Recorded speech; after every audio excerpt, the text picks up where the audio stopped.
canal do Produtor TV continua a série de entrevistas sobre as principais ações do sistema CNA-Senar em 2016. Vamos também apresentar as perspectivas para 2017. Hoje o nosso assunto é a Comissão Nacional nas Relações de Trabalho e Previdência Social. E para conversar comigo, eu recebo aqui no estúdio a assessora jurídica Vânia Ataídes. Muito bom dia, seja bem-vinda. Muito obrigada. Agora, qual o balanço de 2016 para o setor agropecuário na área trabalhista? Bom, Marcelo, na área trabalhista nós podemos destacar que o setor agropecuário ele lidera a criação de empregos. Apesar da crise econômica e política que se encontra o país, o setor agropecuário é o que mais gera renda e emprego. Essa tabela ela é divulgada pelo... Tem a evolução do emprego. Tem a evolução do emprego, ela é divulgada pelo Ministério do Trabalho. Esse é um dado de setembro de 2016, que mostra que na agropecuária foram criados 74.811 novos postos de trabalho pela agricultura. Isso gerou um incremento de 4,81%. Em relação aos outros setores da economia, houve uma retração da oferta de trabalho. Se for verificar, é uma retração, todos eles houveram retração, com exceção da agropecuária, que teve um aumento nessa oferta. Agora, a comissão também acompanha os projetos que estão no Congresso, na área trabalhista e também da Previdência? Sim, na área legislativa, nós acompanhamos todos os projetos de lei que tratam da área trabalhista e previdenciária, com a ajuda da Assessoria de Relações Institucionais da CNA. Então, nós acompanhamos tudo que possa afetar o setor rural que está rolando no Congresso, né? Todos os projetos de lei. Então, nós participamos, nós fazemos pareceres, participamos de audiências públicas, participamos de comissões especiais para a discussão desses projetos, a fim de auxiliar e que não passe nada que vá afetar, prejudicar ou auxiliar também as ações e os projetos de lei que possam melhorar as relações trabalhistas e previdenciárias. É um acompanhamento que tem que ser feito de perto mesmo no Congresso, que tudo acontece nessa área, nesse momento. Com certeza. Agora, e junto ao Poder Executivo, quais foram, então, as principais ações? No Poder Executivo, nós podemos destacar, em 2016, a entrega pelo presidente da CNA ao ministro do Trabalho, né, o senhor Ronaldo Nogueira, a entrega de um documento solicitando as alterações para a NR31, que é uma norma regulamentadora das relações de trabalho rural que são vigentes, que é uma norma do Ministério do Trabalho, só que essa norma ela prejudica o trabalho, o produtor rural ele não consegue cumprir essas normas de segurança e saúde do trabalho. Então foi entregue um trabalho da CNA, junto com outras confederações, solicitando algumas alterações nessa lei, nessa norma, para que possam ser cumpridas todas as normas e demonstrando a dificuldade do setor no cumprir as normas que estão vigentes hoje em relação à saúde e segurança. Agora, teve alguma decisão importante na área trabalhista no Supremo Tribunal Federal? Desculpa, eu só esqueci de citar uma outra coisa importante do Poder Judiciário, que é a nova lista suja de trabalho escravo. Na verdade, já existia uma lista de trabalho escravo, que ela estava sendo proibida a divulgação desde 2014 por uma decisão do STF. Certo. Então, o Ministério editou uma portaria interministerial número 4, agora em 2016, que criou essa nova lista suja. Então, é uma informação importante que aconteceu em 2016, que os produtores devem observar com cuidado. Atenção, né? Exatamente. Com atenção para quem está na lista. E outra decisão importante em relação ao STF? Esse foi o mais importante, mas em relação ao STF, ao Judiciário, né, o STF acatou uma medida suspendendo os efeitos de decisões no âmbito da Justiça do Trabalho que discutiam a aplicação da ultratividade das normas nas relações coletivas. São feitos acordos e normas coletivas de trabalho entre os sindicatos de trabalhador e de empregador, e ela tem validade. O que a Justiça do Trabalho entendia através de uma súmula do TST, que a ultratividade usava essas normativas de acordos que já tinham vencido e utilizavam, elas ainda continuavam valendo para mesmo depois da perda da validade. Então, o STF acatou uma medida suspendendo todos os processos na Justiça do Trabalho e determinando que não existe ultratividade dessas leis. O que é acordado através dos sindicatos em acordos e convenções, eles devem ficar no âmbito, só na vigência daquele acordo. Agora, para o setor, então, da Previdência Social, a desaposentação, né, foi uma das principais discussões do ano? Sim, a desaposentação foi um tema muito importante. A desaposentação, na verdade, que é a possibilidade da pessoa que já se aposentou, continua na atividade, continua contribuindo para a Previdência, lá na frente ela solicita, ela renuncia ao direito àquela aposentadoria e pede que seja revisto com os novos benefícios, com as novas contribuições que ele havia feito.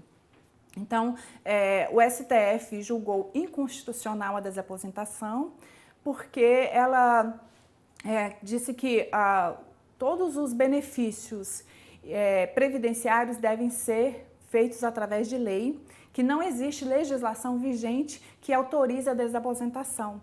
E que quando o Congresso Nacional autorizou que as contribuições fossem feitas mesmo depois da aposentadoria, ela não previu a desaposentação.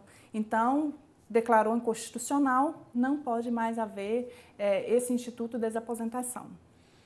E o governo divulgou o projeto da reforma da Previdência. Vamos dar um panorama, então, das principais mudanças propostas? Vamos sim. A reforma da Previdência foi apresentada agora dia 6 de dezembro, né, pelo governo federal, e é uma proposta muito polêmica. Ainda está surgindo, né, na verdade, vai ser um longo processo de discussão, mas trouxe para o setor rural, ela é muito prejudicial para toda a população, principalmente para o setor rural, porque ela igualou uma série igualou tudo, o setor rural, o setor urbano, e tirou de regras, exatamente, que veio a prejudicar o trabalhador rural. Fazendo um panorama de como é hoje a regra e qual que é a proposta do governo, hoje o trabalhador urbano, ele se aposenta homem com 60 anos se homem, 55 se mulher. O trabalhador rural se aposenta aos 55 se for homem, 50 se mulher. Pela proposta do governo, tanto o trabalhador rural quanto o trabalhador urbano vão se aposentar aos 65 anos de idade.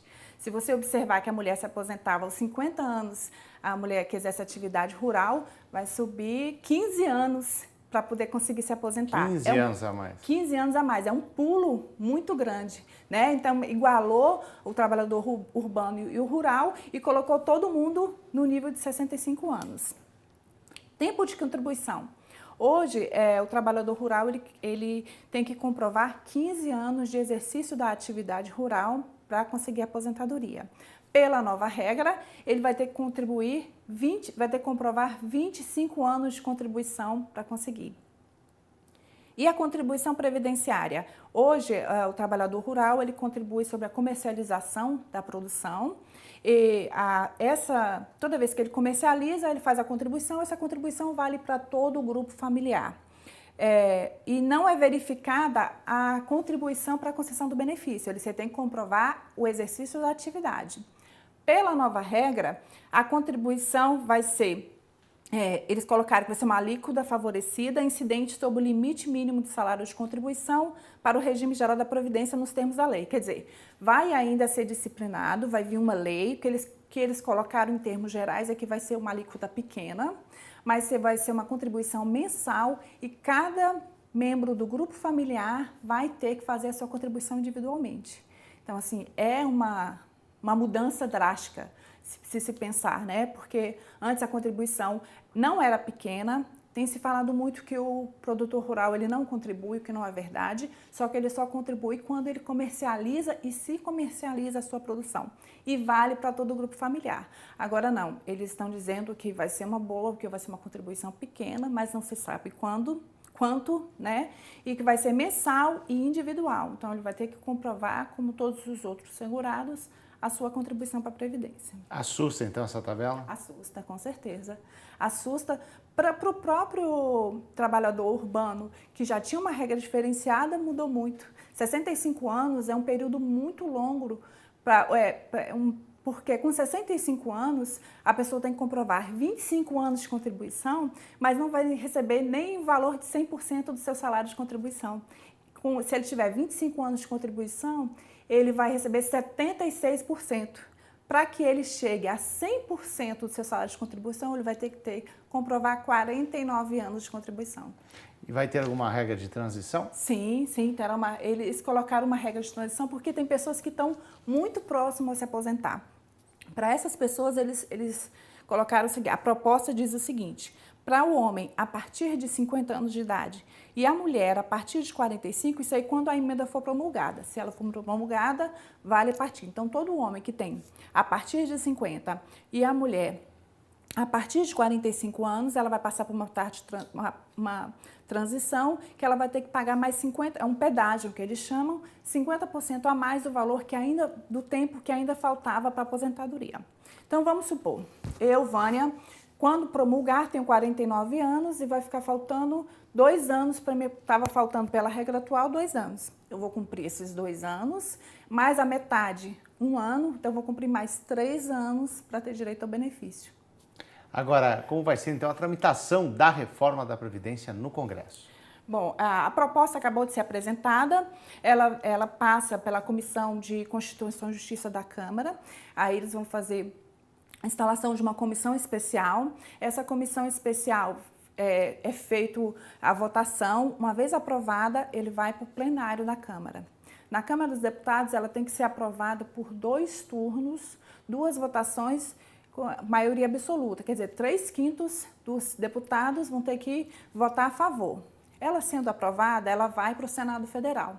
No Senado, ele passa direto para a Comissão de Constituição e Justiça também, tem que ser feita a aprovação lá. Se for aprovado, ele vai para o plenário do Senado e aí é da mesma forma, 2 votações por 3/5 e ele tem que... o texto sendo aprovado sem alteração nenhuma, ele vai ser promulgado. Se o Senado alterar o texto que foi feito na Câmara dos Deputados, ele volta para a Câmara para poder votar as alterações e só daí passa para a promulgação. A previsão é que esse texto, até o final do semestre que vem, de 2017, já tenha assim, uma posição, se passou, quais foram as alterações. Tá certo, então. Eu agradeço a assessora jurídica da CNA, Vânia Ataídes, que apresentou o balanço da Comissão Nacional das Relações de Trabalho e Previdência Social. Muito obrigado pela participação. Eu agradeço.